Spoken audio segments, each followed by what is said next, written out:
హజరత్ సయ్యద్ షా బుఖారీ బాబా 429వ ఉరుసు మహోత్సవానికి ఏర్పాట్లు చేయాలని ఏపీ అహలే సున్నత్ జమాత్ కన్వీనర్ అల్తాఫ్ బాబా కోరారు.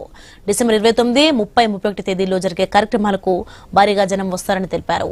ఏర్పాట్లు చేయాల్సిన కనీస భద్రతా అధికారులకు లేదా అని ప్రశ్నించారు. దర్గాకు వెళ్లే ప్రధాన రహదారి అధ్వానంగా ఉందన్నారు. పైపులు లీకేజీతో నీరు రోడ్డు బురదగా మారిందని తెలిపారు. దర్గా పరిసర ప్రాంతాల్లో పారిశుద్ధ్యం సరిగ్గా లేదని మండిపడ్డారు. సున్నీ ముస్లింలకు సంబంధించిన దర్గాలు పీర్ల పంజాలపై నిర్లక్ష్యం తగదన్నారు.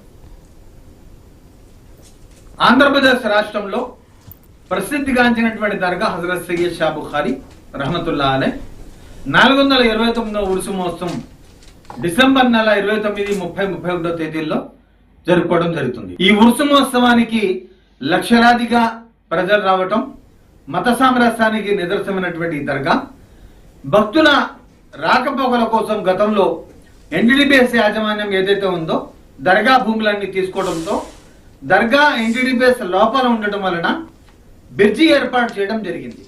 ఆ బ్రిడ్జి ఇప్పుడు ఎక్కువ మంది వస్తే మాత్రం కుప్పకూలిపోయే పరిస్థితి ఉంది. కింద నుంచి ఏదైతే కాలినడక దారి ఉందో కనీసం 10 అడుగుల లోతు 40-50 అడుగుల బారు దాకా గుంటగా మార్చడం జరిగింది. అధికారులు పూర్తిగా నిర్లక్ష్యం వహిస్తున్నారు.